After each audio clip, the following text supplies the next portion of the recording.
ಮೈಸೂರು ದಸರಾಗೆ ಈಗಾಗಲೇ ದಿನಗಣನೆ ಆರಂಭವಾಗಿದೆ. ಕಾಡಿನಿಂದ ನಾಡಿಗೆ ನಮ್ಮ ಮಾವುತರು ಕಾವಾಡಿಗರು ಎಲ್ಲರೂ ಬಂದಿದ್ದಾರೆ. ಈಗಾಗಲೇ ಅರಮನೆಯಲ್ಲಿ ಬೀಡ್ ಬಿಟ್ಟಿದ್ದಾರೆ. ಸೊ ಅರಮನೆ ಆವರಣದಲ್ಲಿ ನಮ್ಮ ಮಾವುತರು ಮತ್ತು ಕಾವಾಡಿಗರ ಮಕ್ಕಳಿಗೆ ತಾತ್ಕಾಲಿಕವಾಗಿ ಶಾಲೆ ಕೂಡ ಪ್ರಾರಂಭವಾಗಿದೆ.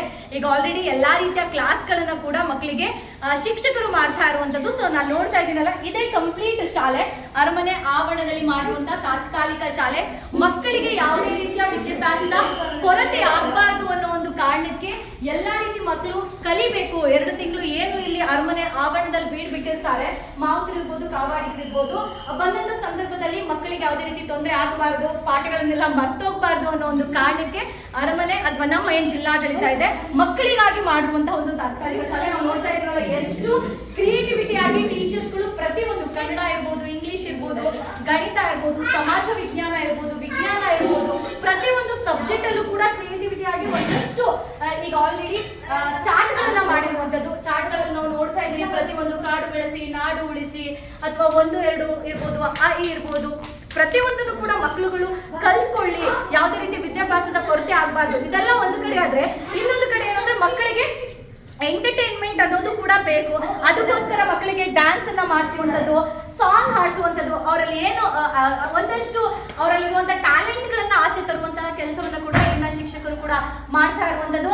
ಅದಕ್ಕೆ ಉತ್ತಮವಾಗಿ ಇಲ್ಲಿರುವಂಥ ಮಕ್ಕಳು ಕೂಡ ಅದೇ ರೀತಿ ಶಾಲೆಗೆ ಬಂದು ಕಲಿಯುವಂಥ ಕೆಲಸವನ್ನು ಕೂಡ ಮಾಡ್ತಾ ಇದ್ದಾರೆ. ತಮ್ಮಲ್ಲಿರುವಂಥ ಟ್ಯಾಲೆಂಟ್ನ ಕೂಡ ಹೊರಗಡೆ ಹಾಕ್ಲಿಕ್ಕೆ ಎಲ್ಲ ರೀತಿ ಕೆಲಸವನ್ನ ಕೂಡ ಮಾಡ್ತಾ ಇರುವಂಥದ್ದು. ಇಲ್ಲೂ ನೋಡಿ, ಇಲ್ಲೂ ಒಂದಷ್ಟು ಹೃದಯವನ್ನು ಬಿಡಿಸಿದ್ದಾರೆ, ಬಟ್ಟೆ ಇಳಿಸುವಿಕೆಯನ್ನು ಬಿಡಿಸಿದ್ದಾರೆ, ಪರಿಸರ ವಿಜ್ಞಾನಕ್ಕೆ ಸಂಬಂಧಪಟ್ಟಂತೆ ಚಾರ್ಟ್ ಇದೆ ಇಲ್ಲಿ, ಆಮೇಲೆ ಆಕ್ಸೈಡ್ ಹೇಗೆ ಉಂಟಾಗುತ್ತೆ ಅನ್ನೋಕೆ ಸಂಬಂಧಪಟ್ಟಂಗಿದೆ.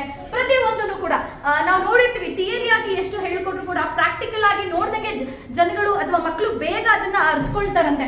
ಸೊ ಹಾಗಾಗಿ ಈ ಒಂದು ಕ್ರಿಯೇಟಿವಿಟಿಯನ್ನ ಇಲ್ಲಿನ ಶಿಕ್ಷಕರು ಕೂಡ ಮಾಡ್ತಾ ಇರುವಂತದ್ದು. ಆಕ್ಷನ್ ಹೇಗಿರುತ್ತೆ ಅನ್ನೋದಿರ್ಬೋದು, ರೆಡ್, ಆರೆಂಜ್, ಪಿಂಕ್, ಗ್ರೀನ್ ಕಲರ್ಸ್ಗೆ ಸಂಬಂಧಪಟ್ಟಂತೆ ಒಂದಷ್ಟು ಸ್ಟಿಕ್ಕರ್ಸ್ ಗಳನ್ನ ಹಾಕಿದ್ದಾರೆ. ಇಲ್ಲಿ ಬಂದ್ರೆ ಗಣಿತಕ್ಕೆ ಸಂಬಂಧಪಟ್ಟಂತೆ ಒಂದಷ್ಟು, ಇಲ್ಲಿ ರಗಸದಾಹ ನಾವೆಲ್ಲ ಚಿಕ್ಕ ವಯಸ್ಸಲ್ಲಿ ಕಲ್ತಿರ್ತೀವಲ್ಲ, ಸೊ ಅದನ್ನು ಕೂಡ ಮಕ್ಕಳಿಗೆ ಕಲಿಸುವಂಥದ್ದು. ಇಲ್ಲೂ ನೋಡಿ, ಮೇಲ್ಗಡೆ ಒಂದಷ್ಟು ಬಹಳಷ್ಟು ಚಾರ್ಟ್ ಗಳನ್ನ ಹಾಕಿದ್ದಾರೆ. ಅದು ಪ್ರತಿಯೊಂದನ್ನು ಕೂಡ ಒಂದೊಂದು ಆಕಾರದಲ್ಲಿ ಮಾಡಿರುವಂತದ್ದು. ಇದು ನೋಡಿ, ಮರದ ಆಕಾರದಲ್ಲಿದೆ, ಇದು ಗೊಂಬೆ ಆಕಾರದಲ್ಲಿದೆ, ಪ್ರತಿಯೊಂದು ಕೂಡ ಒಂದೊಂದು ಆಕಾರದಲ್ಲಿ ಇರೋದು ಅಲ್ಲೂ ಇದೆ ಒಂದಷ್ಟು.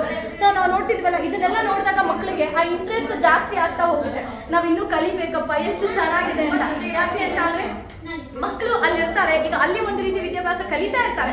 ಸೊ ಇಲ್ಲಿ ಒಂದಷ್ಟು ಯಾವುದೇ ರೀತಿ ತೊಂದರೆ ಆಗಬಾರ್ದು ಅನ್ನೋ ಒಂದು ಕಾರಣಕ್ಕೆ ಈ ರೀತಿ ವಿದ್ಯಾಭ್ಯಾಸವನ್ನ ನಮ್ಮ ಜಿಲ್ಲಾಡಳಿತ ಮಕ್ಕಳಿಗಾಗಿ ಕಲ್ಪಿಸಿರುವಂತದ್ದು. ಇದು ಏನು ದಸರಾ ಮುಗಿದು ಇಲ್ಲಿಂದ ಮಾವುತರು ಕಾವಾಡಿಗರು ಹೋಗುವವರೆಗೂ ಕೂಡ ಈ ತಾತ್ಕಾಲಿಕ ಒಂದು ಶಾಲೆ ಏನಿದೆ ಇದು ನಡೀತಾ ಇರುತ್ತೆ. ಇಲ್ಲಿರುವಂತ ಮಾವುತರು ಮತ್ತು ಕಾವಾಡಿಗರು ಮಕ್ಕಳು ಏನಿದ್ದಾರೆ ಅವರೆಲ್ಲರೂ ಕೂಡ ಶ್ರದ್ಧೆ ಭಕ್ತಿಯಿಂದ ಬಂದು ಇಲ್ಲಿ ಎಲ್ಲಾ ರೀತಿಯ ಅಂದ್ರೆ ವಿದ್ಯಾಭ್ಯಾಸವನ್ನ ಕಲಿಯುವಂತ ಕೆಲಸ ಮಾಡ್ತಾ ಇದ್ದಾರೆ. ಅದೇ ರೀತಿಯಾಗಿ ಇಲ್ಲಿರುವಂತ ಶಿಕ್ಷಕರು ಕೂಡ ಅವರಿಗೆ ಪ್ರೋತ್ಸಾಹವನ್ನ ಕೊಡ್ತಾ ಇದ್ದಾರೆ, ಜೊತೆಗೆ ಅವ್ರನ್ನ ಕಲಿಸುವಂತ ಕೆಲಸವನ್ನ ಕೂಡ ಮಾಡ್ತಾ ಇದ್ದಾರೆ. ಸೊ ಇದಿಷ್ಟು ಈ ಒಂದು ತಾತ್ಕಾಲಿಕ ಶಾಲೆಯ ಇನ್ಫಾರ್ಮೇಶನ್ ಆಗಿದೆ.